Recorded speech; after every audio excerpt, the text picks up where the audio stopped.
Assalamualaikum warahmatullahi wabarakatuh. Perkenalkan, nama saya Putri Najwa dan Nama saya Sarsi Nur Anissa.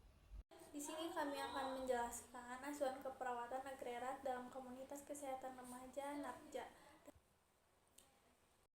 Kemudian pada kasus Desa B RT 1 RW 1 di Kelurahan Bonjoklar, Kecamatan Benerowo, Kabupaten Kebumen dengan jumlah penduduk kurang lebih 700 orang dan jumlah remaja di desa tersebut berjumlah kurang lebih 400 orang. Mayoritas remajanya pernah menyalahgunakan narkoba. Berdasarkan data yang kami dapat melalui wawancara singkat dengan warga setempat dan pihak kelurahan, terdapat 20% remaja pernah terlibat tawuran dan perkelahian. 30% remaja menggunakan minuman beralkohol, sabu-sabu, dan 80% remajanya memiliki kebiasaan merokok.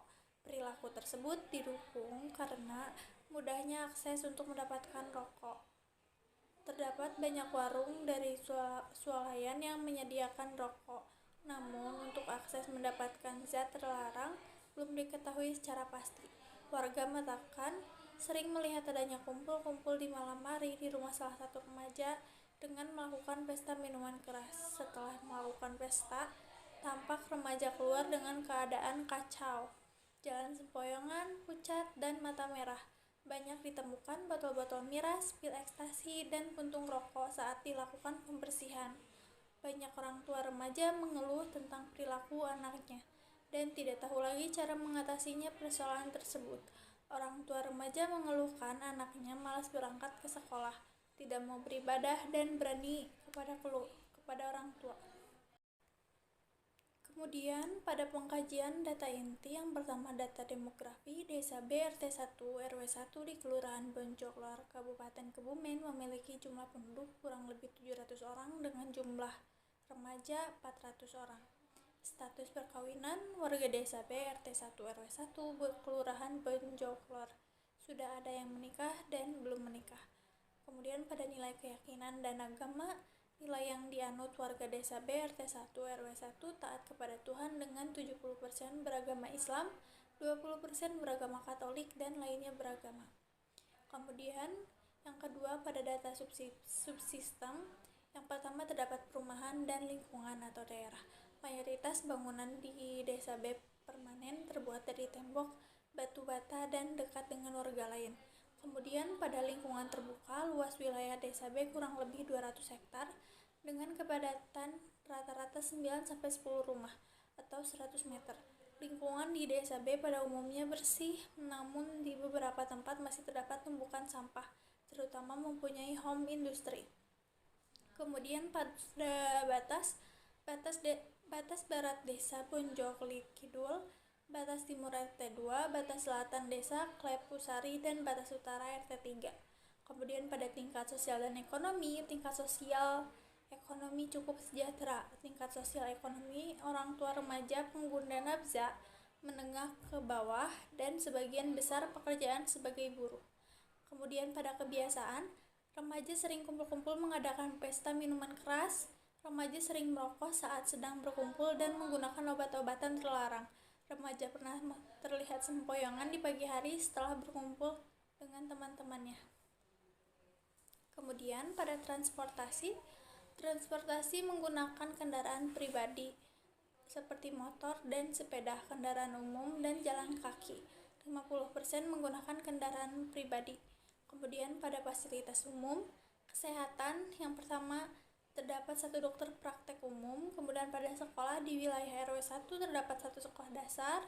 80% remaja sudah bersekolah lanjut menengah dan atas di luar wilayah Desa B dan sering bolos. Kemudian pada agama terdapat satu masjid dan 3 musola di Desa B.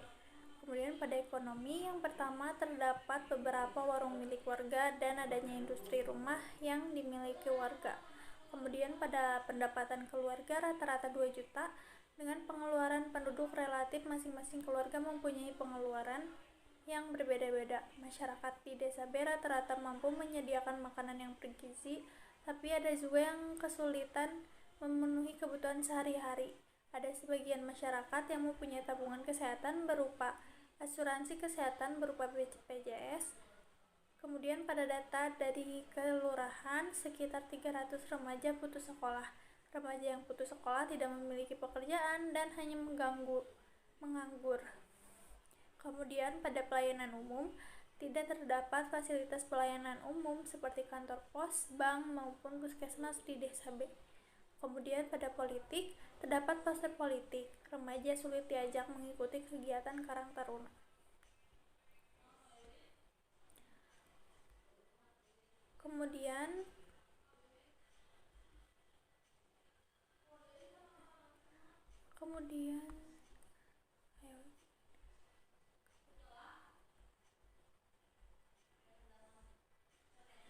Kemudian pada pusat belanja terdapat warung-warung milik warga yang menjual kebutuhan sehari-hari dan adanya pedagang keliling di wilayah desa.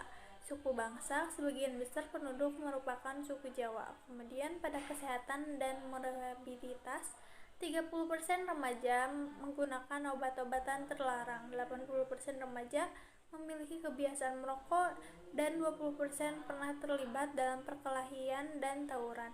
Kemudian pada sarana penunjang, rata-rata remaja memiliki gadget, memiliki televisi dan radio di rumah. Kemudian pada komunikasi, tidak adanya tempat berkumpul untuk remaja dalam bertukar informasi. Alat komunikasi yang dimiliki seperti televisi, koran, telepon, dan ponsel. Kemudian tidak ada komunikasi umum yang tersedia di desa B. Media komunikasi di masyarakat dengan arisan dan pengajian, tidak ada konsultasi oleh tenaga medis dengan masyarakat desa B. Kemudian pada rekreasi, remaja memiliki kebiasaan nongkrong di warnet di desa sebelah. Kemudian pada data persepsi, pengkajian persepsi, ditemukan dari kasus. Dalam kasus ini peran perawat sangatlah penting. Salah satunya dengan cara melakukan pengabdian kepada masyarakat yang berbasis pada layanan sosialisasi dan pencegahan nafsa pada remaja, ditujukan untuk mengurangi masalah nafsa pada remaja. Pernyataan umum mengenai kondisi kesehatan. Yang pertama, melakukan pendidikan kesehatan kepada warga. Kemudian pada analisa data sekunder, warga mengatakan sering melihat remaja kumpul-kumpul melakukan pesta minuman dan merokok.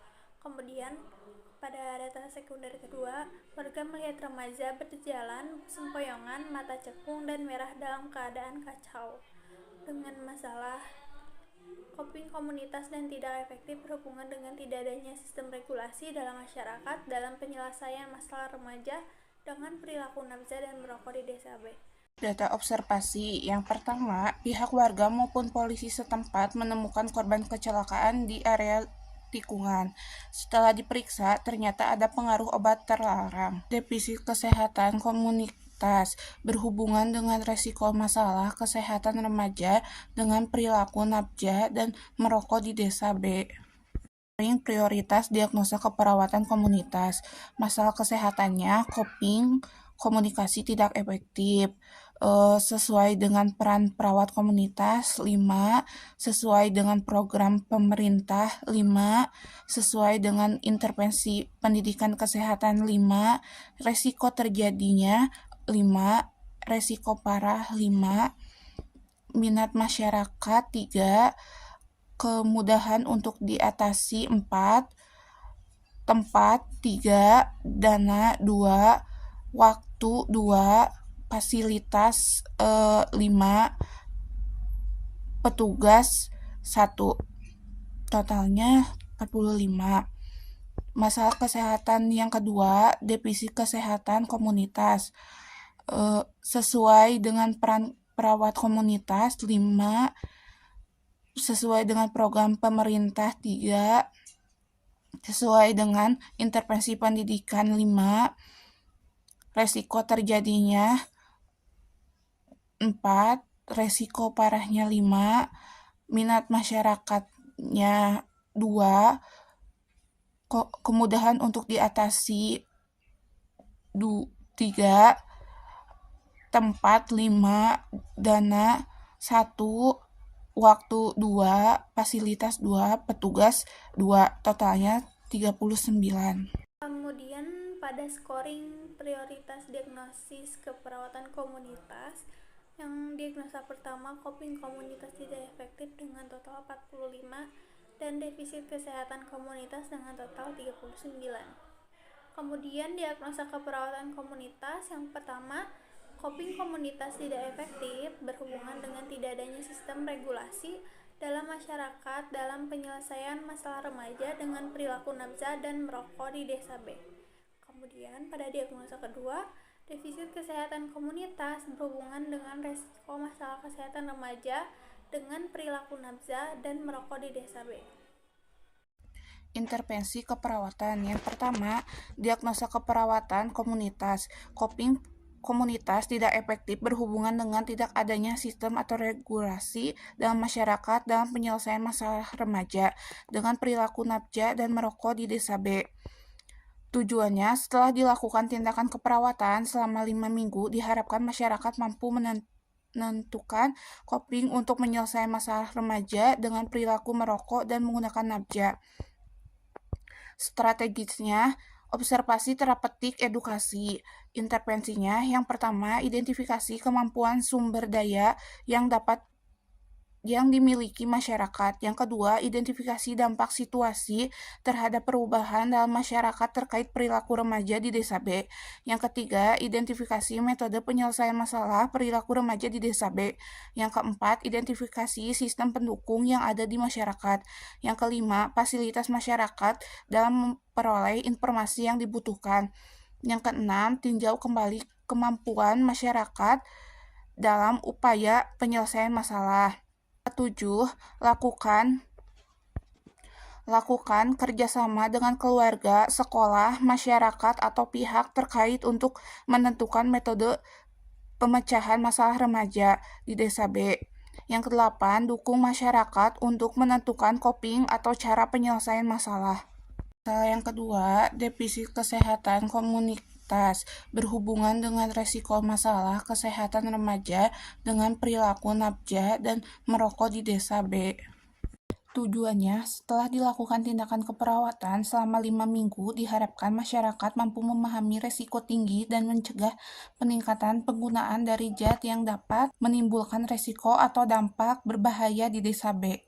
Observasi terapeutik pendidikan kesehatan kolaborasi. Intervensinya yang pertama, identifikasi riwayat merokok dan penggunaan nafza pada remaja di desa B. 2. Identifikasi kondisi, lingkungan, dan aspek psikososial penyebab merokok dan penggunaan nafza. Yang ketiga, buat rencana penangguhan khusus dan penyelesaian masalah remaja di desa B. Keempatnya, diskusikan atau sosialisasi kepada masyarakat terkait resiko atau gejala fisik kognitif akibat pelakunya remaja di desa B. Yang kelima, dukungan masyarakat untuk menentukan metode penyelesaian masalah sehingga remaja dengan perilaku merokok tidak berkelanjutan dan tidak ada peningkatan jumlah penggunaan di desa B. Peran dan fungsi keperawatan. Yang pertama, peran dan perawat komunitas. Yang pertama, pendidikan atau penyuluhan edukator. Mengkaji kebutuhan belajar klien, membuat perencanaan edukasi, memberikan penkes, nafza, evaluasi tujuan penkes. Yang kedua, konselor, mengidentifikasi masalah, memberikan solusi alternatif. Yang ketiga, sebagai pembaharu dalam merubah pola hidup masyarakat yang kurang baik menjadi baik. Yang kedua, fungsi perawat, fungsi independen, kerjasama tim untuk menghadapi penyuluhan kesehatan mengenai pengetahuan tentang nafza pada remaja. Yang kedua, edukator, perawat memberikan edukasi tentang bahaya nafza, membantu remaja memahami resiko dari konsekuensi dari penyalahgunaan zat. Yang ketiga, konselor. Mereka memberikan dukungan emosional dan bimbingan untuk membantu remaja mengatasi masalah terkait nafza. Yang terakhir, advokat. Berperan sebagai advokat untuk remaja, mendukung kebijakan dan program yang mencegah penyalahgunaan nafza. Yang selanjutnya kesimpulan. Penyalahgunaan zat adalah penggunaan zat secara terus-menerus, bahkan sampai setelah terjadi masalah ketergantungan zat, menunjukkan kondisi yang parah dan sering dianggap sebagai penyakit.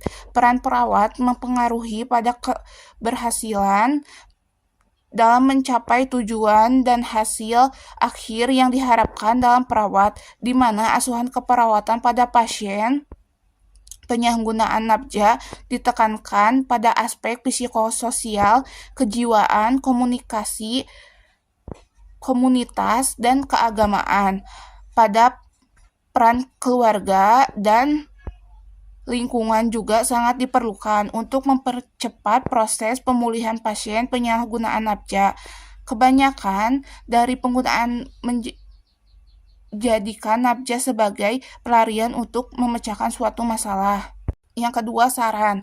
Upaya mencegah kekambuhan klien dengan penyalahgunaan nafza sangat tergantung dari motivasi internal dari klien itu sendiri. Untuk terlepas dari kecanduan, tidak kalah penting dari hal itu juga peran serta orang terdekat untuk senantiasa memberikan dukungan dan memberikan pengawasan kepada penderita.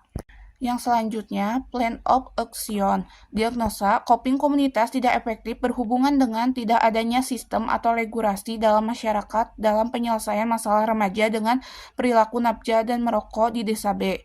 Kegiatannya yang pertama, penyalahgunaan tentang narkotika bagi remaja. Yang kedua, penyuluhan dampak penyalahgunaan narkoba dalam dampak kesehatan sosial dan hubungan. Yang ketiganya, penyalahgunaan cara menolak tawaran narkoba dan membuat kegiatan interaktif. Tujuannya yang pertama, mengidentifikasi pemahaman remaja mengenai jenis-jenis narkoba dan bahaya penyalahgunaan. Yang kedua, memberikan wawasan tentang dampak negatif narkoba terhadap kesehatan fisik dan mental, serta konsekuensi sosial dan hukum yang mungkin dihadapi. Yang ketiga, mengajarkan keterampilan menolak tawaran narkoba melalui role-play dan diskusi, menciptakan lingkungan interaktif untuk mendukung komunikasi terbuka.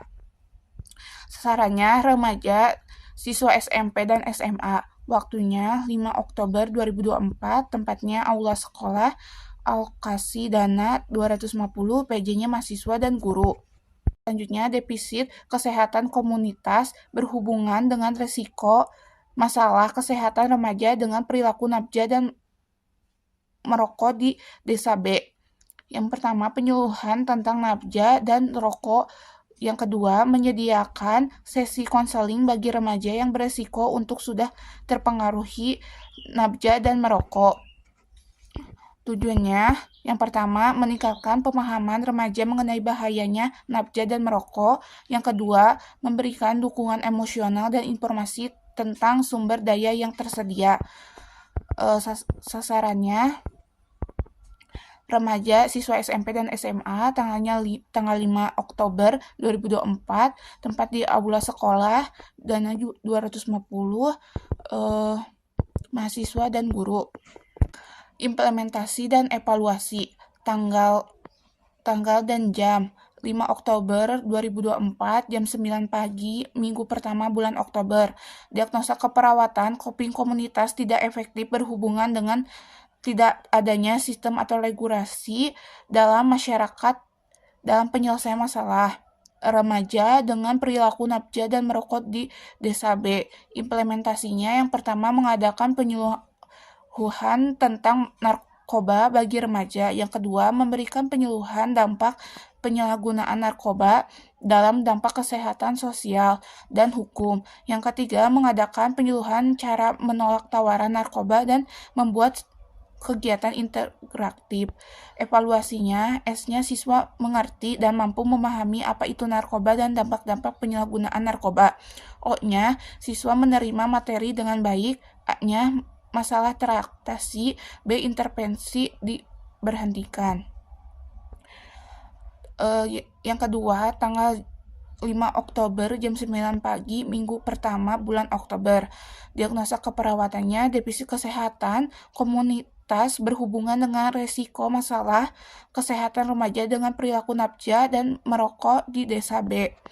Implementasinya yang pertama mengadakan penyuluhan tentang nafja dan merokok, yang kedua menyediakan sesi konseling bagi remaja yang beresiko atau sudah terpengaruhi nafja dan merokok. Evaluasinya S-nya siswa mengerti dan mampu memahami tentang nafja dan merokok beserta bahayanya. O-nya, siswa menerima materi dengan baik serta aktif bertanya dan aktif dalam sesi konseling. A-nya, masalah teratasi. P-nya, intervensi dihentikan. Sekian dari kelompok kami. Wassalamualaikum warahmatullahi wabarakatuh.